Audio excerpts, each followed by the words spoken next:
বারুইপুর কাণ্ড, জঘন্য অপরাধ, নাবালিকাকে ধর্ষণ করে খুনের ঘটনা। সেই ঘটনায় অন্যতম অভিযুক্ত প্রভাস মণ্ডলের মৃত্যু। পুলিশের গুলিতে মৃত্যু প্রভাস মণ্ডলের।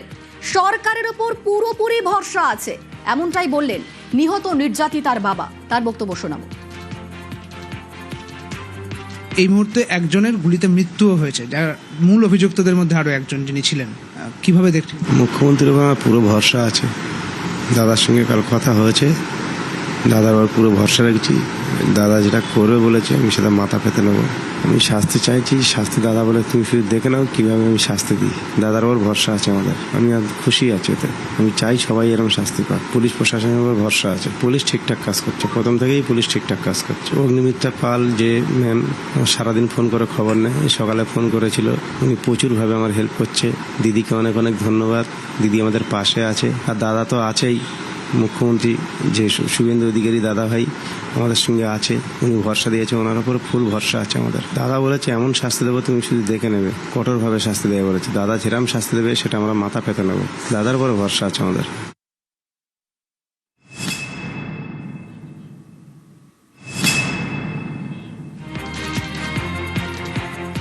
বারুইপুরে এনকাউন্টার, বারুইপুর কাণ্ডে অন্যতম অভিযুক্ত প্রভাস মণ্ডলের মৃত্যু। পুলিশের রিভলভার ছিনিয়ে পুলিশকে লক্ষ্য করেই গুলি চালায় সে। গতকাল রাতে যখন এই ঘটনার পুনর্নির্মাণ করা হচ্ছিল প্রভাস মণ্ডলকে নিয়ে, সেই সময় পুলিশের থেকে সার্ভিস রিভলভার ছিনিয়ে নেয় এই প্রভাস মণ্ডল এবং তারপর পুলিশকে লক্ষ্য করে গুলি চালায়, পালানোর চেষ্টা করে। আত্মরক্ষায় গুলি চালাতে বাধ্য হয় পুলিশ, সেই গুলিতে মৃত্যু হয় প্রভাস মণ্ডলের। ভোর রাতে অপরাধের পুনর্নির্মাণের সময়ের এই ঘটনা, পুলিশ সূত্রে এমনটাই খবর। প্রভাসকে জেরা করেই নাবালিকার দেহের খোঁজ পাওয়া গিয়েছিল। আমরা দেখেছিলাম যে এই প্রভাস মণ্ডল যেখানে ওই নাবালিকার দেহ ফেলা হয়েছিল, সেই পুকুরে দেখিয়েছিল এই প্রভাস মণ্ডলই যে এখানেই নাবালিকার দেহ ফেলা হয়েছিল এবং তারপর এই প্রভাস মণ্ডলকে পাকড়াও করা হয়। প্রভাস মণ্ডলকে জেরা করেই নাবালিকার দেহের খোঁজ মেলে। গতকাল যখন ওই জায়গাতে পুনর্নির্মাণ করা হচ্ছিল তখন রাত প্রায় 12:45, সেই সময় পুলিশের থেকে রিভলভার ছিনিয়ে নেয় এই প্রভাস মণ্ডল এবং তারপর পালানোর চেষ্টা করেছিল।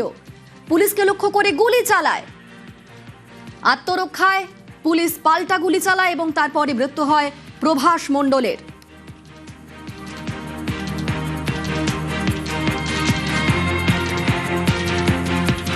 এই মুহূর্তে আমাদের সঙ্গে সরাসরি দুজন প্রতিনিধি রয়েছেন অমিত, রয়েছেন কল্যাণ। প্রথমেই যাই অমিতের কাছে। এই পুরো ঘটনার তদন্ত কাজ কিভাবে এগোচ্ছে, কি কি আপডেট পাওয়া যাচ্ছে, অমিত বলবে। অমিত, দেখো, রবিবারে যে ঘটনা, সেই ঘটনার পরবর্তী ক্ষেত্রে প্রভাস মণ্ডল, যিনি প্রথম দেখিয়েছিলেন যে নাবালিকার দেহ কোথায় ফেলা হয়েছিল, তারপরে তাকে যখন পুলিশ কাস্টাডিতে নেয়, তারপরে আস্তে আস্তে দিবাকর এবং আনন্দ সর্দার, যিনি প্রাইম অ্যাকিউজড এই মামলার, তিনি গ্রেপ্তার হন এবং গ্রেপ্তার হওয়ার পর তিনজনকে যখন লাগাতার জেরা করা হয়, আস্তে আস্তে সমস্ত প্ল্যান এবং পরিকল্পনা তারা কি করেছিলেন সমস্ত কিছু পুলিশের সামনে আসতে শুরু করে।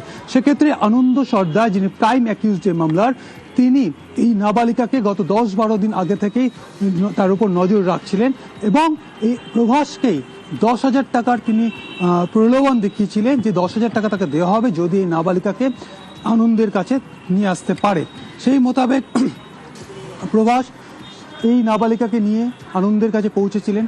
আনন্দরা ঠিক জলাশয়ের খুব কাছেই একটি ঝুপড়ি, সেখানে তারা মদ্যপান করছিল। সেখানে ছিল আনন্দ, ছিল সেখানে ছিল দিবাকর, ছিল সেখানে ছিলেন হচ্ছে কবির মোল্লা এবং প্রভাস পরবর্তী ক্ষেত্রে প্রভাস সেখানে যায় নাবালিকাকে নিয়ে এবং সেখানে নাবালিকাকে হাত বেঁধে তার উপর পাশবিক এবং নারকীয় অত্যাচার সেখানে চলে। নাবালিকা সজ্ঞাহীন হয়ে যায় এবং তাকে পরবর্তীতে বস্তায় বেঁধে জলাশয়ে ফেলে দেওয়া হয়।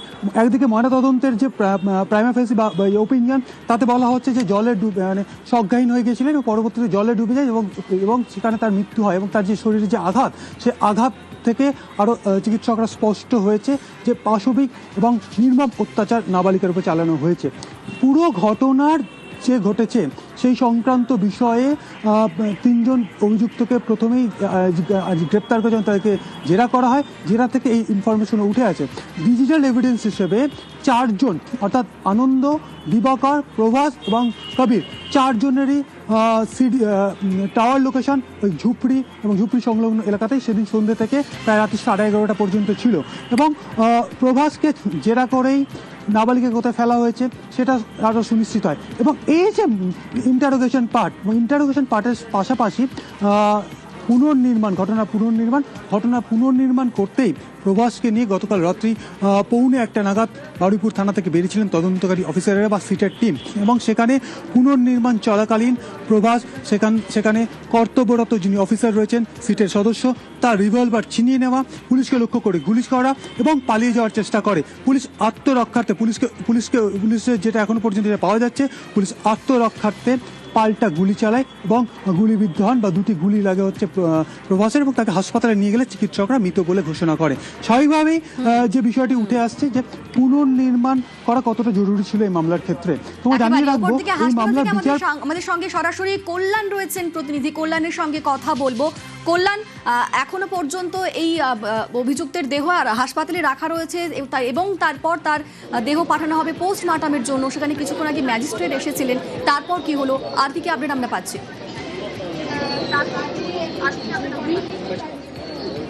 একেবারেই এই যে তদন্ত চলছে সেই তদন্ত কিন্তু ইতিমধ্যেই কিন্তু যিনি এক্সিকিউটিভ ম্যাজিস্ট্রেট ছিলেন তিনি কিন্তু তদন্তার এনকোয়েস্ট যে প্রক্রিয়াকরণ সেই প্রক্রিয়াকরণ শেষ করে গেছেন এবং সেখানে উপস্থিত রয়েছেন যে অফিসাররা দায়িত্বে ছিলেন রাতে যারা এনকাউন্টার করেছে তারা যেমন আছেন, তারই পাশাপাশি একাধিক পুলিশ আধিকারিক রয়েছে। তবে এক্সিকিউটিভ ম্যাজিস্ট্রেটের এনকোয়েস্ট শেষ হয়ে গেছেন, তিনি বেরিয়েও গেছেন এখান থেকে। তবে এই মুহূর্তে কিন্তু আরও এক প্রক্রিয়া, এই এনকোয়েস্ট প্রক্রিয়া চলবে। এখনও জুডিশিয়াল ম্যাজিস্ট্রেট যিনি আছেন, জুডিশিয়াল ম্যাজিস্ট্রেট তিনি আসবেন, এসে এই যে প্রভাস মণ্ডলের দেহ সেই প্রভাস মণ্ডলের দেহ আবার কিন্তু তিনি পরীক্ষা নিরীক্ষা করবেন এবং দেখবেন, এবং তারপর এই প্রভাস মণ্ডলকে নিয়ে ময়নাতদন্তের জন্য কাটাপুকুর মর্গে নিয়ে যাওয়া হবে এবং সেখানে ময়নাতদন্ত হবে। এখনো পর্যন্ত যে সমস্ত পুলিশ আধিকারিকরা যারা রাতে এই এনকাউন্টারের সময় যারা উপস্থিত ছিল ঘটনাস্থলে, তারা যেমন পুলিশ আধিকারিকরা রয়েছেন, তারই পাশাপাশি ম্যাজিস্ট্রেট আসছেন, জুডিশিয়াল ম্যাজিস্ট্রেট আসছেন। সেই জুডিশিয়াল ম্যাজিস্ট্রেট আসার পর কিন্তু আবারও এক পর্যায়ে এই এনকোয়েস্ট সিস্টেম প্রক্রিয়াকরণ আবার চলবে এবং তারপর সেই প্রক্রিয়াকরণ শেষ হওয়ার পরেই কিন্তু এই প্রবাসের মৃতদেহ এই বারুইপুর যে মর্গ রয়েছে, বারুইপুর মর্গ থেকে তাকে কিন্তু কাটাপুকুর মর্গে নেওয়া যাবে। পুলিশ আধিকারিকদের পাশাপাশি কিন্তু এখনো পর্যন্ত দীর্ঘ সময় ধরে কিন্তু প্রবাসের স্ত্রী এবং প্রবাসের মা এই ঘটনাস্থলে তারাও কিন্তু রয়েছে। এই যে প্রবাসের দেহ চিহ্নিতকরণের পাশাপাশি যে সমস্ত একাধিক কার্যপ্রক্রিয়া থাকে সেই কার্যপ্রক্রিয়ায় তাদেরকে পুলিশ কিন্তু হাজির করিয়েছে এবং জুডিশিয়াল ম্যাজিস্ট্রেট আসবেন এবং আসার পরে তিনি পুরো বিষয়টি খতিয়ে দেখবেন। আপাতত ধন্যবাদ তোমাকে। বারুইপুরে এনকাউন্টারের ঘটনা, বারুইপুরে এনকাউন্টার যেখানে এই অভিযুক্ত প্রভাস মণ্ডল তার মৃত্যু, বারুইপুর কাণ্ডে অন্যতম অভিযুক্ত প্রভাস মণ্ডলের মৃত্যু। এই প্রভাস মণ্ডল, তাকে নিয়ে যখন গতকাল রাতে ঘটনার রিকনস্ট্রাকশন করতে গিয়েছিল ঘটনাস্থলে পুলিশ, সেই সময় ঠিক কি হয়েছিল, সেই সময় কি করেছিল অভিযুক্ত প্রভাস মণ্ডল জানবো। আমাদের সঙ্গে অর্পণ রয়েছেন প্রতিনিধি। অর্পণ, নতুন তথ্য সামনে এসেছে, ঠিক কিভাবে পুরো ঘটনাটা ঘটলো তোমার থেকে জানতে চাইবো। একদমই, দেখো, প্রভাস মণ্ডলকে নিয়ে যখন ঘটনাস্থলে আসা হয় প্রথমে সে বিভিন্ন যে স্থান সেই স্থান পরিবর্তন করছিল এবং তুমি ভৌগোলিক চিত্রটা সেখানে দেখেছো, সব দিকে কিন্তু একই, মানে একটা ক্ষেত এবং সেই ক্ষেতের মধ্যে পুকুর রয়েছে, একদিকে জঙ্গল রয়েছে, গাছপালা রয়েছে। রাত্রিবেলা কিছুটা হলেও সমস্যা হচ্ছিল, আর সেই সুযোগকে কাজে লাগিয়ে প্রভাসের তো পুরো এলাকা চেনা, সেই কারণেই কিন্তু সে বিভিন্ন দিক থেকে পুলিশকে ডাইভার্সন করার চেষ্টা করছিল। আর সেই সময় রনি সরকারের সার্ভিস রিভলভার সে নিয়ে নেয় এবং সঙ্গে সঙ্গে সে গুলি চালায়। এই গুলি চালিয়ে সে অপর প্রান্তে ছুটতে শুরু করে। তখনই প্রাণের ঝুঁকি নিয়ে অন্যান্য পুলিশ কর্মীরা তার পিছনে, সিটের সদস্য যারা ছিল তার পিছনে ধাওয়া করে এবং সেখানে বাধ্য হয়েই প্রায় নিজেদের প্রাণ বাঁচাতে অর্ঘ্য মণ্ডল তিনি তার সার্ভিস রিভলভার থেকে গুলি চালান এবং সেই গুলি গিয়ে লাগে তার পায়ে এবং সেখানে সে গুরুতর জখম হন।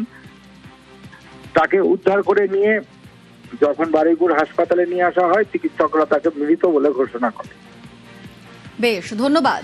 সিটের সদস্য রনি সরকারের রিভলভার ছিনিয়ে নিয়েছিল প্রভাস। পুলিশের রিভলভার ছিনিয়ে পুলিশকে লক্ষ্য করেই গুলি চালায় সে, পালানোর চেষ্টাও করে। আর আত্মরক্ষাতেই গুলি চালান সিটের সদস্য অর্ঘ্য মণ্ডল। আত্মরক্ষায় প্রভাসকে লক্ষ্য করে 2 রাউন্ড গুলি পুলিশের, কোমরে আর পায়ে গুলি লাগে প্রভাসের। তারপর তাকে হাসপাতালে নিয়ে যাওয়া হয়, সেখানে তাকে চিকিৎসকরা মৃত বলে ঘোষণা করেন।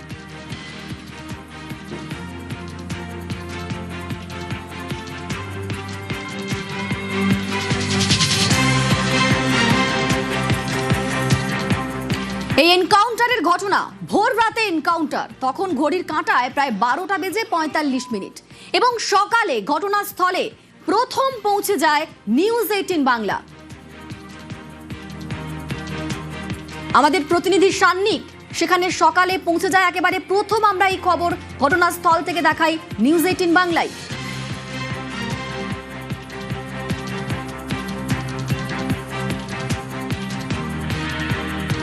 আমি দুটো জায়গা দেখাবো যেখানে ঘটনাটা, এই অপরাধ ঘটানো হয়েছিল এবং যেখানে গতকাল রাত্রিবেলা গুলি চালানোর ঘটনা ঘটেছে। ডিস্টেন্সটা তোমাকে একটু দেখাবো। যে জায়গাতে এই মুহূর্তে দাঁড়িয়ে রয়েছি, এখান থেকে তুমি দেখতে পাচ্ছ 20-25 মিটার দূর হবে এখান থেকে। সেই জায়গাতে একটা জায়গা কর্ডন করে রাখা হয়েছে। এখান থেকেই সেই নাবালিকার দেহ উদ্ধার হয়েছিল, যেখানে যে ছবিকে ঘিরে যত গোটা এলাকা উত্তাল হয়ে ওঠে, গোটা রাজ্য উত্তাল হয়ে ওঠে। সেই গোটা ঘটনার তদন্তে পুলিশ নামে, পুলিশ তদন্তকারী দল, পুলিশের যে 4 জন এখনো পর্যন্ত গ্রেফতার হয়েছে তাদের মধ্যে একজন প্রভাস মণ্ডল, তাকে নিয়ে গতকাল রাত্রি 12:45 এই ঘটনাস্থলে রিকনস্ট্রাকশনের জন্য এসে পৌঁছয়। প্রভাস মণ্ডলকে নিয়ে আসার পরেই যেটা পুলিশের তরফে দাবি, যে জায়গাতে এই ঘটনা ঘটেছে সেই জায়গাতে পুলিশের কাছ থেকে রিভলভার ছিনিয়ে নিয়ে, সার্ভিস রিভলভার ছিনিয়ে পুলিশের দিকে লক্ষ্য করে 1 রাউন্ড গুলি ফায়ার করা হয়। এবং যখন এই ঘটনা হয় তারপরে যে ছবি তুমি দেখতে পাচ্ছ, এই জায়গা দিয়ে প্রভাস মণ্ডল পালানোর চেষ্টা করেছিল। পুলিশকে বাধ্য হয়ে সেই সময় আত্মরক্ষার্থে গুলি চালাতে হয়। পুলিশকে লক্ষ্য করে গুলি চালানোর পরে পাল্টা গুলিতে এই জায়গাতেই প্রভাস মণ্ডলের মৃত্যু হয় এবং ঢোকার জায়গাটা কিন্তু যথেষ্ট দুর্গম। তাই এই জায়গার একটা অ্যাডভান্টেজ প্রভাস মণ্ডল সহ যারা অভিযুক্ত তাদের রয়েছে, কেননা তারা এই জায়গাটা খুব ভালোভাবে চেনে, তারা কিভাবে কোথা দিয়ে বেরোতে হয় তারা জানে। তাই সেই জায়গা দিয়ে সে পালানোর চেষ্টা করেছিল। সে ভেবেছিল এখান দিয়ে সে পালিয়ে যেতে পারলে পুলিশ তাকে ধরতে পারবে না, কেননা মধ্যরাত তখন ঘড়ির কাঁটায়। ঠিক সেই সময় পুলিশের পাল্টা গুলি এবং সেই গুলিতেই প্রভাস মণ্ডলের মৃত্যু।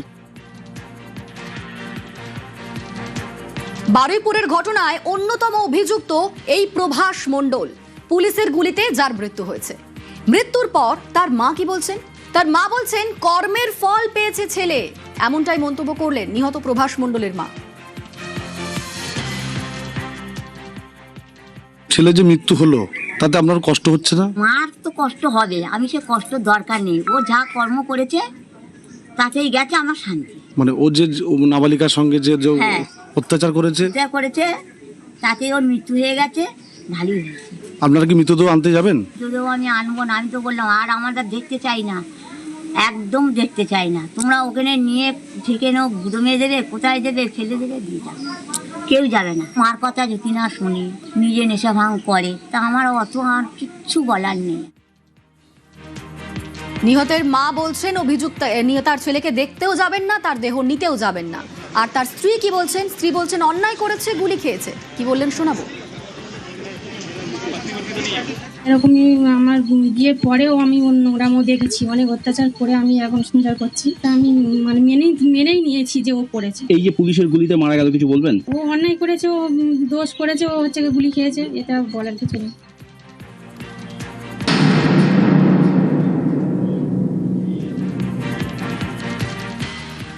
বাংলায় জমা খরচ মডেল, সকালে জমা বিকেলে খরচ।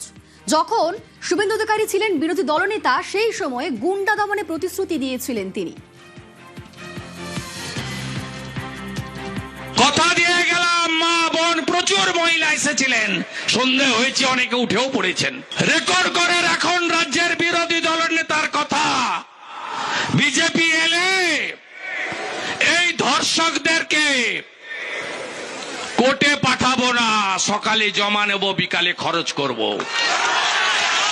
যোগী আদিত্যনাথ, হেমন্ত বিশ্ব শর্মার দেখানো পথে বাড়ি বাড়ি গিয়ে বলুন। বারুইপুরের এই যে এনকাউন্টারের ঘটনা, সেখানেই মনে পড়ছে বাংলায় জমা খরচ মডেলের কথা। সকালে জমা, বিকেলে খরচ, এই কথা বলেছিলেন শুভেন্দু অধিকারী। তখন তিনি ছিলেন বিরোধী দলনেতা। কি বলেছিলেন আরো একবার শোনাবো। কথা দিয়ে গেলাম, মা বোন প্রচুর মহিলা এসেছিলেন, সন্দেহ হয়েছে অনেকে উঠেও পড়েছেন। রেকর্ড করে রাখুন রাজ্যের বিরোধী দলের নেতার কথা। বিজেপি এলে এই ধর্ষকদেরকে কোর্টে পাঠাবো না, সকালে জমা নেব, বিকালে খরচ করব। যোগী আদিত্যনাথ, হেমন্ত বিশ্ব শর্মার দেখানো পথে বাড়ি বাড়ি গিয়ে বলুন। বারুইপুরে জঘন্য ঘৃণ্য অপরাধ। বন্ধুর বাড়িতে যাবেন বলে বেরিয়েছিলেন সেই নাবালিকা। তারপর কি হলো? তারপর তাকে তুলে নিয়ে গিয়ে গণধর্ষণ করে খুন করা হলো। গতকালই নিহত নাবালিকার মায়ের সঙ্গে কথা বলেছিলাম আমরা। তিনি চরম শাস্তির দাবি জানিয়েছিলেন। কি কথা হয়েছিল? সে বলেছে বাইরে যাচ্ছি, বাস সেই কোথায় যাচ্ছে?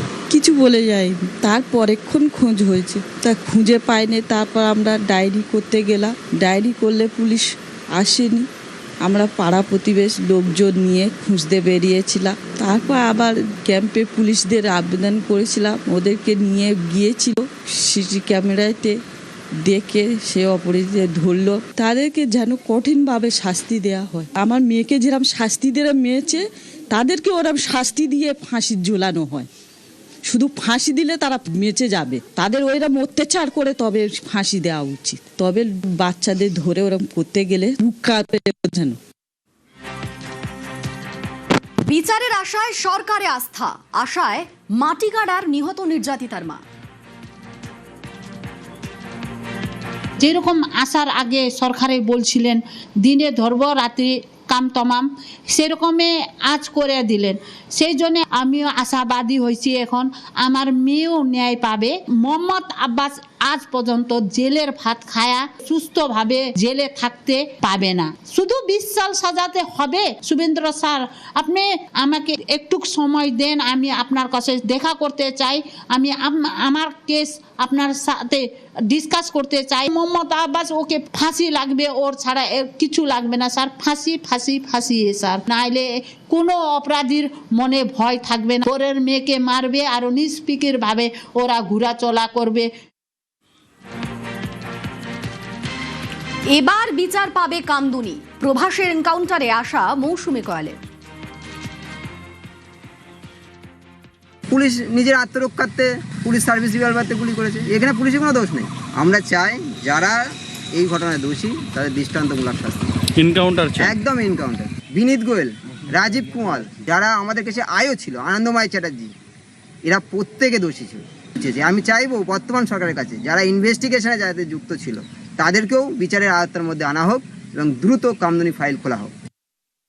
কোথাও মন থেকে একটু শান্তি পেলাম যে বিগত 15 বছরের সরকার যেটা করতে পারিনি, ধর্ষকদের বেকসুর খালাস করে দিয়েছে। একটার পর একটা ধর্ষণ হয়েছে, যেখানে মুখ্যমন্ত্রী মমতা বন্দ্যোপাধ্যায় বলতেন সাজানো ঘটনা, মিথ্যা ঘটনা, শরীর থাকলে জর্জরি হয়, বিভিন্নভাবে সমাজের বুকে যে বার্তাগুলো দিতেন, সেই জায়গায় দাঁড়িয়ে আজ নতুন সরকার আসার ফলে তদন্ত করার পর, স্বীকারোক্তি নেওয়ার পর যে এনকাউন্টার করলো, এটা একটা অনেকটাই পাওনা আমাদের রাজ্যের মহিলাদের কাছে। এবং আমাদের কামদুনির মামলাও কেসে, এবং কামদুনি থেকে কাকদ্বীপ, আরজিকর যে ঘটনাগুলো আছে সেগুলোর ফাইল পুনরায় খোলা হোক এবং তদন্ত করা হোক, স্বীকারোক্তি নেওয়া হোক, এদেরকেও এনকাউন্টার করে দেওয়া হোক। যারা মায়ের কোল খালি করেছে তাদের এমনই শাস্তি হওয়া উচিত। বারুইপুরের এনকাউন্টারে প্রতিক্রিয়া হাঁসখালির নির্যাতিতার মায়ের। তার মেয়েরও বিচার হোক চাইছেন হাঁসখালির নির্যাতিতার মা। ভালো করেছে, সঠিক বিচারটা হোক। যে মানুষের মায়ের কোল খালি করা, মুখ্যমন্ত্রী বিচারটা করুক, যেন তাদের এরকম মারে। গুলি করে মারাটাকে ঠিক বলছেন আপনি? ঠিকই করেছে, উপযুক্ত শাস্তি। যারা গণধর্ষণ করে আমার মেয়েকে মেরে ফেলেছে তাদের মুখ্যমন্ত্রীর কাছে আমার এই আবেদন, যেন তাদের সকলকে ফাঁসি চাই। আমি সে বিচারে খুশি নাই। এখন নতুন মুখ্যমন্ত্রীর কাছে আমার এই আবেদন, আমার মেয়ের সঠিক বিচার চাই। তামান্নার ঘটনার সময় বিজেপি সরকার থাকলে হয়তো তখনই বিচার মিলত। প্রতিক্রিয়া তামান্না খাতুনের মায়ের। এই সরকারকে ধন্যবাদ যে ছোট্ট মেয়েটাকে যে মেরেছে সেই ক্রিমিনালকে অন্তত এই দুনিয়া থেকে সরিয়ে দিয়েছে, সেটাও আবার 7 দিনের মধ্যে। আরো ওর সঙ্গে যারা অভিযুক্ত আছেন তাদেরকেও ইনকাউন্টার কি ফাঁসি দিতেই হবে সরকারের কাছে, এটাই দাবি আমার। তামান্না চলে গেছে, যদি বিজেপি সরকার তখন থাকতো তাহলে ওই ক্রিমিনালগুলো আজ পর্যন্ত এই দুনিয়ায় থাকতো না, ক্রিমিনালগুলোদের শাস্তি হয়ে যেত। অভয়ার বিচারের আশা আরো বেড়ে গেল। প্রতিক্রিয়া অভয়ার মা পানিহাটির বিধায়ক রত্না দেবনাথের।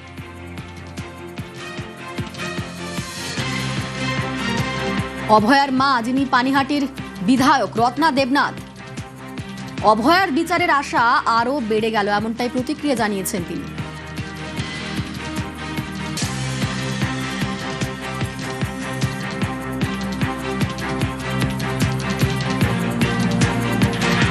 আমি একদম সমর্থন করছি এই পদক্ষেপকে, কারণ পুলিশের রিভলভার কেড়ে নিয়ে ও আবার পুলিশকেই মারতে গেছে, মানে কতটা বেপরোয়া।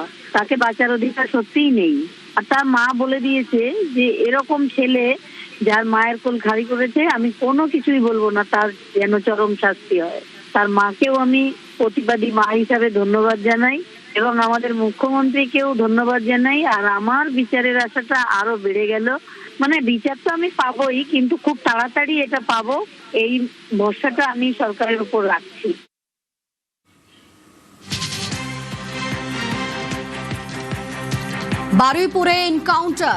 বারুইপুরে এনকাউন্টারে অভিযুক্তের মৃত্যু। পুলিশের গুলিতে মৃত্যু হয়, পুলিশ আত্মরক্ষার্থে গুলি চালায় এবং তাতে মৃত্যু হয় অভিযুক্তের। আমরা কথা বলেছিলাম প্রাক্তন পুলিশ আধিকারিক দেবাশিস ধরের সঙ্গে, তিনি কি বলছেন এই পুরো ঘটনায় শোনাবো। এটা একটা দৃষ্টান্ত তৈরি হলো।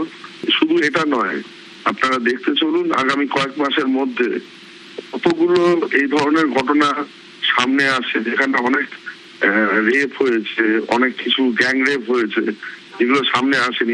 এই ঘটনার পরে যখন সরকার পরিবর্তন হয়, আমাদের একটা ম্যান্ডেটই ছিল আমরা অপরাধের ক্ষেত্রে, বিশেষ করে নারী নির্যাতনের ক্ষেত্রে 0 টলারেন্স দেবো।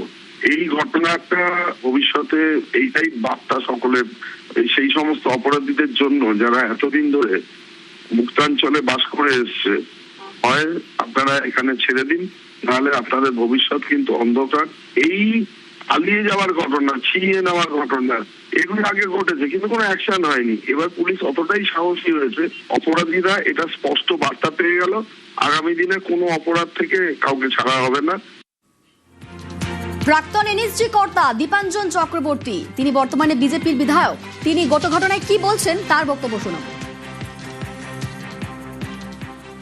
এটা দুর্ঘটনাই বলবো। পুলিশ যখন ওই রিকনস্ট্রাক্ট করাতে নিয়ে গিয়েছিল, সেখানে ওই মূল অভিযুক্ত যে ছিল প্রভাস মন্ডল, সে পুলিশের অস্ত্র ছিনিয়ে নিয়ে পালানোর চেষ্টা করে। এই সময় এবং পুলিশের উপর গুলি চালায়। সেখানে পুলিশ তো প্রতিবর্ত ক্রিয়া বলুন, সেলফ ডিফেন্স বলুন, কাউন্টার ফায়ার করবেই। আইনের বিচারে ওর ফাঁসি হওয়া উচিত ছিল, কিন্তু ঠিক আছে, যেরকম কর্ম করেছে সেরকম ফল পেয়েছে। মমতা ব্যানার্জির জামানায় ধর্ষক খুনিরা পুরস্কার পেত, কারণ মুখ্যমন্ত্রী ছাড়িয়ে আনতেন, কিন্তু এই জামানায় তারা যথোপযুক্ত শাস্তি পাবে, যাতে সেই শাস্তি দেখে অন্য মানুষরা ভয় পায়।